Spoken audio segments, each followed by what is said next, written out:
Hello everyone.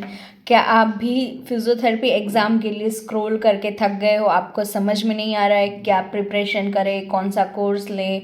Market में बहुत सारे कोर्स अवेलेबल है जिसकी हाई कॉस्ट है और आप इतना इन्वेस्ट भी करना नहीं चाहते और स्मार्ट प्रिपरेशन भी करना नहीं चाहते, तो मेरे पास आपके लिए एक बेस्ट ऑप्शन है कि आप मेरे साथ PYQ प्रैक्टिस सॉल्व करना स्टार्ट करें, ताकि इट्स वेरी गुड और very helpful to revise the all topic with MCQ practice. Okay, हमने प्रीवियस वीडियोस में 7 to 14 MCQs डिस्कस किए थे। आज हम 15 to 21 MCQs डिस्कस करने वाले हैं इस वीडियोस में। आज का हमारा पहला MCQ है loss of the axonal continuity with the intact connective tissue. उसको क्या बोलते हैं? जो सुंदरलैंड क्लासिफिकेशन है उसमें से हर बार एक MCQ होता ही है। उसमें से एक क्वेश्चन पूछा गया है जो कहता है जो न्यूरॉन और नर्व इंजरी होती है उसमें क्या है, कनेक्टिव टिश्यू इंटैक्ट रहते हैं, बट ओनली एक्सोनल कंटिन्यूटी होती है, वो ब्रेक डाउन होती है। उसको क्या बोलते हैं?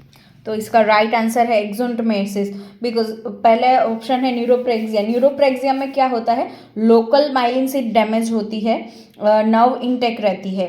और जो न्यूरोटोमेसिस है उसमें क्या होता है, complete disruption of nerve, complete disruption हो जाता है और वर्स फ्लैसिडिटी होती है। और इसमें ट्रीटमेंट के लिए हम सर्जिकल रिकन्स्ट्रक्शन भी अप्रोच करते हैं। बट एक्सोंटोमेसिस क्या होता है, just continuity of the axon is lost. उसको जो विलेरियन डिजनरेशन हम बोलते हैं वो, और उसका जो लेयर, नर्व के लेयर का जो एपी न्यूरम होता है वो इंटैक्ट रहता है। नेक्स्ट MCQ है muscle fibre has the highest resistance to fatigue. Highest fatigue resistance वाला मसल फाइबर पूछा है MCQ में, तो आपको पता होना चाहिए there is 2 type of muscle fibre, slow and fast. जो स्लो ट्विच होता है उसमें टाइप 1 होता है, फास्ट में type 2A and type 2B। Okay, और जो स्लो ट्विच होता है उसमें फटीग का रेजिस्टेंस हाईएस्ट होता है compare to type 2A and type 2B और कंपेयर टू फास्ट। ओके, तो इसका राइट आंसर होगा टाइप 1।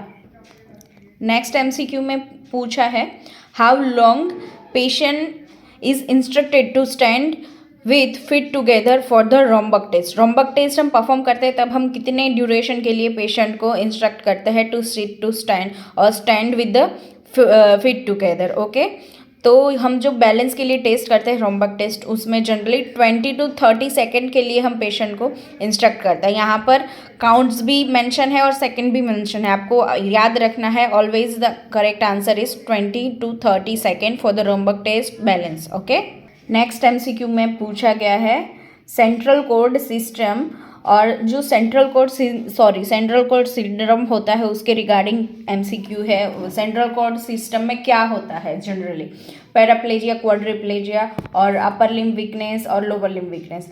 तो सबको पता होना चाहिए जो सेंट्रल कोर्ड सिंड्रोम है उसमें अपर लिम्ब वीकनेस ज़्यादा होती है compare to lower limb. Paraplegia कब होता है, जब बोथ हैंड और बोथ अपर लिम्ब और else both lower limb intact होते हैं। क्वाड्रिप्लेजिया हम किसको बोलते हैं, जब फुल बॉडी पैरालाइज्ड होता है, both upper limb and both lower limb with the trunk. Okay, कई बार हेमीप्लेजिया और मोनोप्लेजिया भी पूछ सकते हैं। तो आपको hemiplegia is 1 side of paralysis, 1 leg 1 hand of left और राइट 1 साइड, और जो मोनोप्लेजिया है उसमें ओनली 1 हैंड और 1 लेग। ओके, नेक्स्ट MCQ में है bullae are seen in which condition.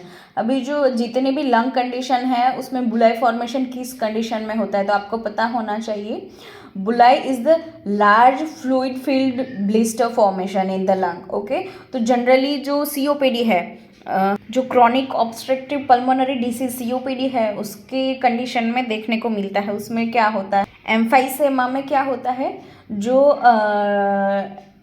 Alveoli होती है उसका डिस्ट्रप्शन हो जाता है और एल्स एनलार्जमेंट हो जाता है। उसकी वजह से दे स्टार्ट फॉर्मिंग अ बुलाई और the blister formation with the fluid field large cavity. Okay, asthma भी कभी कभी पूछ सकते हैं। तो अस्थमा में आपको याद रखना है, अस्थमा में क्या होता है, नैरोइंग ऑफ एयरवेज होता है। उसकी वजह से क्या होता है, generally it's trigger by the allergens, और उसकी वजह से स्वेलिंग और शॉर्टनेस ऑफ ब्रीथ भी हो सकता है। अब आगे देख लेते हैं पल्मोनरी एम्बोलिज्म के बारे में। तो पल्मोनरी एम्बोलिज्म क्या है? फॉर एग्जांपल ये हमारा नाव का स्ट्रक्चर है अब, और नाव के अंदर कोई थ्रोम्बस फॉर्म हो जाता है तो उसको हम थ्रोम्बोसिस बोलते हैं। बट अगर वो मूवमेंट के साथ फ्रीली मूव जो थ्रोम्बस होता है उसको हम बोलते हैं एम्बोलिज्म। और इसकी वजह से क्या होता है, रेस्ट्रिक्शन ऑफ ब्लड सर्कुलेशन, वो रेस्ट्रिक्शन प्रोड्यूस करता है ब्लड सर्कुलेशन में।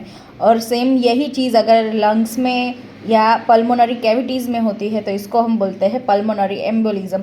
इसकी वजह से breathing issues, shortness of breath, difficulty in breath जैसी प्रॉब्लम हो सकती है। यहाँ पर एक और चीज़ मेंशन है, कॉर पल्मोनली।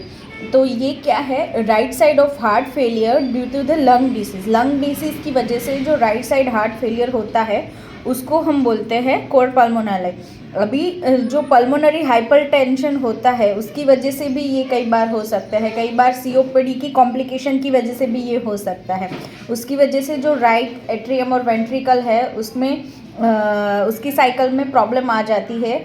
और कई बार एनलार्जमेंट भी हो सकता है, एनलार्जमेंट ऑफ राइट एट्रियम और वेंट्रिकल, और एल्स कई बार फेलियर भी हो सकता है।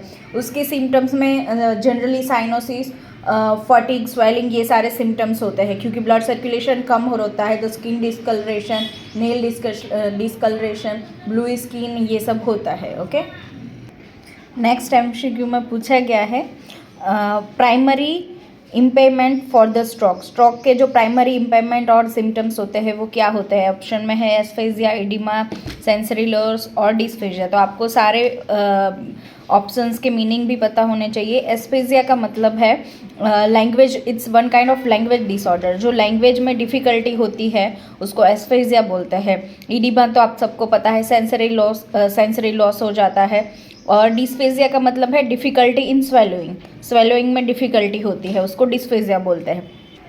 तो जो स्ट्रोक के जो प्राइमरी सिम्टम्स होते हैं उसमें जनरली वीकनेस, एस्फेजिया, विजुअल प्रॉब्लम्स, स्पास्टिसिटी, ये सारी चीज़ें होती है। और उसके जो सेकेंडरी इम्पेयरमेंट होते हैं उसमें sensory loss, motor loss, oedema, dysphagia, ये सारी चीज़ें होती है। अब लास्ट एमसीक्यू है, उसमें पूछा गया था ब्लूइश और ग्रे स्किन और म्यूकस, उसको हम क्या बोलते हैं? तो इसका राइट आंसर सबको पता है, साइनोसिस होता है। बट दूसरे चेंजेस भी आपको पता होना चाहिए कि वो ऑप्शंस क्यों रिलेवेंट नहीं है। एरिथमियास, पेलर और साइनोसिस। जो ब्लूइश और ग्रे स्किन है वो जनरली साइनोसिस, उसको उस सिम्टम्स को हम साइनोसिस बोलते हैं।